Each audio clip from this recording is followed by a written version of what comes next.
Hi friends, video నచ్చితే చిన్న like మాత్రం మర్చిపోకండి. రామ్ సుమతి చెప్పిన మాటలు గుర్తు చేసుకుంటూ ఆలోచిస్తూ ఉంటాడు. ఇక అమ్మ చెప్పింది కూడా కరెక్ట్గానే అనిపిస్తుంది. పిన్ని మాటలు అలా నమ్మి తన గౌరవం పోకూడదని చెప్పేసి సీతను ఎన్ని రోజులు దూరం పెట్టాను. ఎలాగైనా సీతకు నా మనసులో మాట చెప్పాలి. అంతేకాకుండా సీత నా వల్ల చాలా ఇబ్బంది పడింది. ఎలాగైనా ఇక సీతను బాధ పెట్టకుండా హ్యాపీగా చూసుకోవాలని చెప్పేసి ఈ విధంగా రామ్ మనసులో అనుకుంటూ ఉంటాడు. ఇక మరోవైపేమో తెల్లారిపోతుంది.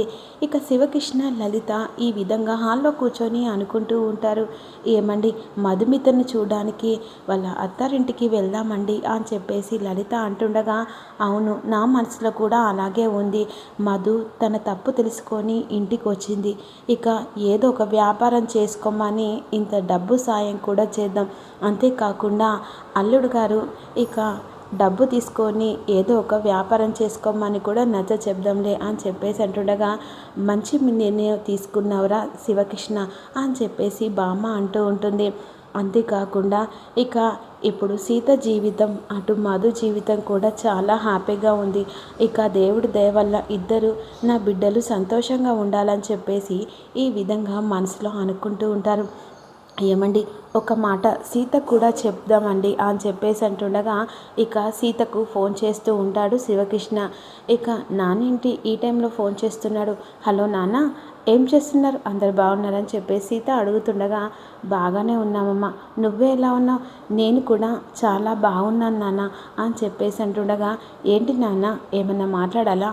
అవును, ఇక మధు కలవడానికి వెళ్తున్నానమ్మా అని చెప్పేసి శివకృష్ణ అంటుండగా, ఎంత మంచి నిర్ణయం తీసుకున్నా నాన్న. అక్కను చూసినట్టుగా ఉంటుంది, పలకరించినట్టుగా ఉంటుంది. ఇక మీరు వెళ్ళి కలిసిరాని నాన్న.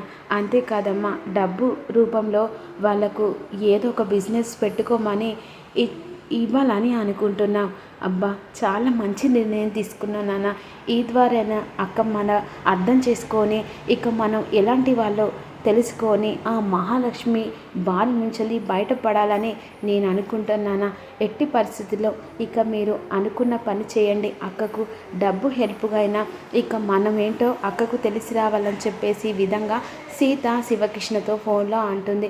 సరే అమ్మ, నేను వెళ్ళి అక్కను కలిసేసిన తర్వాత నీతో ఫోన్ చేస్తాను చెప్పేసి విధంగా అంటుండగా, అలాగే నాన్న అని చెప్పేసి ఈ విధంగా అంటుండగా అదే సమయానికి రామ్ తన మనసులో మాట చెప్పడానికి వస్తాడు. ఏంటి సీత, మామయ్య ఫోన్ చేశాడా? అవునండి, సంతోషమైన వార్త. ఏంటి అంత సంతోషమైంది? ఏం లేదు, ఈరోజు అక్కని కలవడానికి ఇంటికి వెళ్తున్నారట. అవునా? అంతేకాదు, బిజినెస్ పెట్టుకోవడానికి నాన్న డబ్బు కూడా సహాయం చేస్తా అన్నాడు. ఇంకేంది, ఇక హ్యాపీగా ఉంటారు మధు సూర్య. ఇక నాకు చాలా సంతోషంగా ఉంది.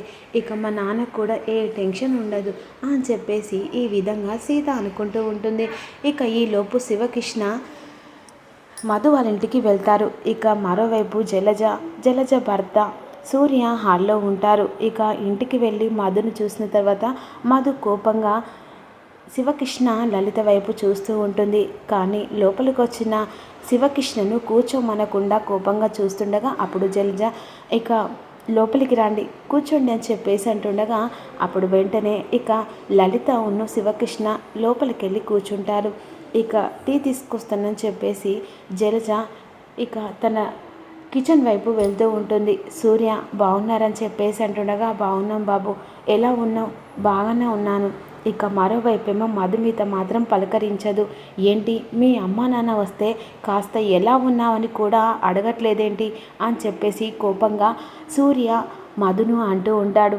ఇక నా జీవితం ఇలా కావడానికి ఇక ఒక కారణం వాళ్ళే కదా అని చెప్పేసి ఈ విధంగా అంటూ ఉండగా, మనసులో అవన్నీ పెట్టుకోకు, ఎవరు ఎలాంటి వాళ్ళు కాస్త చూసి నేర్చుకో అని చెప్పేసి ఈ విధంగా సూర్య కోపంగా అంటూ ఉంటారు.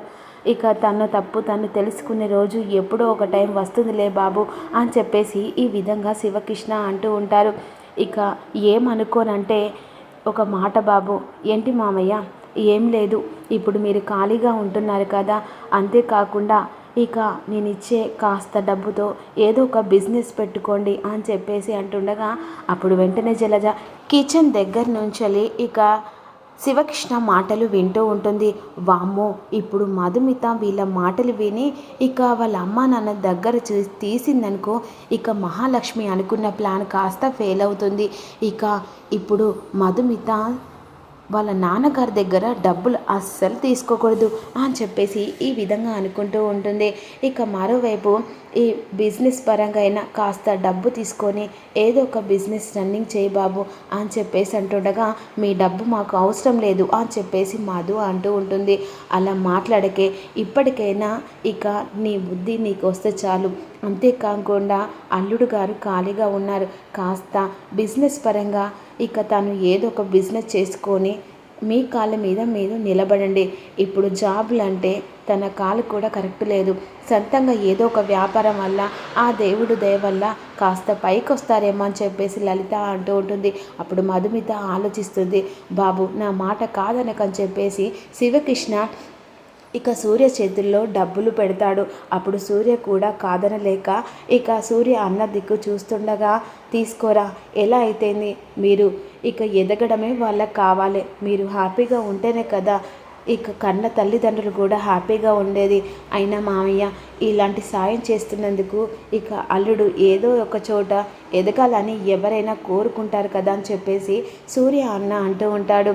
అవునులే, అయినా ఇప్పుడు డబ్బు తీసుకో అని అనుకుంటే డబ్బు తీసుకుంది, ఇప్పుడు ఎలా మధుని ఎలా రెచ్చగొట్టాలని చెప్పేసి జలజ అనుకుంటూ టీ తీసుకొని హాల్లోకి వస్తుంది. ఇదిగోండి బాబాయ్ గారు, టీ తీసుకోండి అని చెప్పేసి అంటూ ఉంటుంది.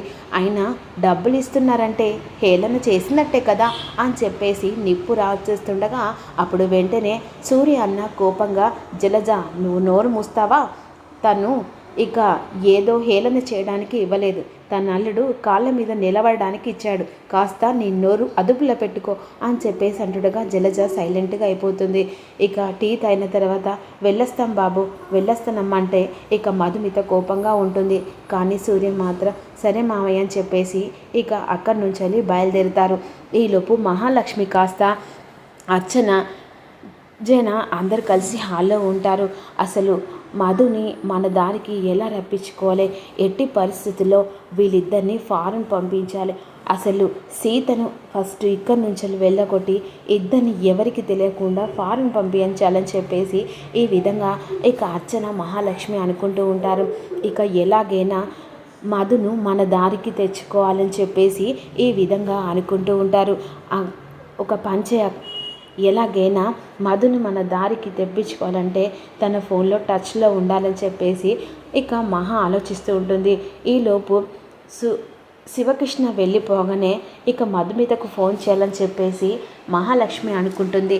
ఇక మహాలక్ష్మి వెంటనే మధుమితకు ఫోన్ చేస్తూ ఉంటుంది. మధు ఎలా ఉన్నావు అని చెప్పేసి విధంగా అడుగుతూ ఉంటుంది మహాలక్ష్మి. నేను చాలా బాగున్నాను కదే, మీకు చెప్పాను కదండి మీరు ఫోన్ చేయొద్దని అని చెప్పేసి అంటుండగా, మనది విడలేని బంధం, ఎట్టి పరిస్థితుల్లో నువ్వు నా కోడలవని నేను ఫిక్స్ అయిన తర్వాత ఎట్టి పరిస్థితుల్లో మనని విడదీయలేరు, అయినా మీకు ఫోన్ చేయొద్దని ముందే చెప్పాను కదా అని చెప్పేసి అంటూ ఉంటుంది. ఇక అయినా నేను ఒక రేంజ్కి రావాలని చెప్పేసి ఇప్పుడే మా నాన్న వాళ్ళు వచ్చారు, అంతేకాకుండా ఏదో వ్యాపారం చేసుకోమని చెప్పేసి డబ్బులు కూడా ఇచ్చారు అని చెప్పేసి మధుమిత మహాలక్ష్మితో ఫోన్లో చెప్తూ ఉంటుంది. మీ నాన్నకు అంత మంచి మనసు ఎప్పుడొచ్చిందో అని చెప్పేసి మహాలక్ష్మి వెటకారంగా మాట్లాడుతుండగా, మా నాన్న పరువు కోసం ఏదైనా చేస్తాడు, అప్పుడెప్పుడు మా అత్తయ్య కూడా లవ్ మ్యారేజ్ చేసి ఇక ఇంట్లో నుంచి వెళ్ళిపోయింది, నాలాగే ప్రేమ పెళ్లి చేసుకుందట, అప్పుడెప్పుడు వెళ్ళిన మా అత్తయ్య కాస్త అన్నయ్య అని చెప్పేసి తిరిగి వచ్చింది, చెల్లమ్మ అని చెప్పేసి దగ్గర తీసుకున్నాడట మా నాన్నని చెప్పేసి ఈ విధంగా సుమతి గురించి చెప్పేసరికి ఒక్కసారిగా మహాలక్ష్మి షాక్ అయిపోతుంది. మధుమిత మాటలు విని ఒక్కసారిగా తడబడుతూ ఉంటుంది మహాలక్ష్మి. ఎవరు మీ మేనత్తన?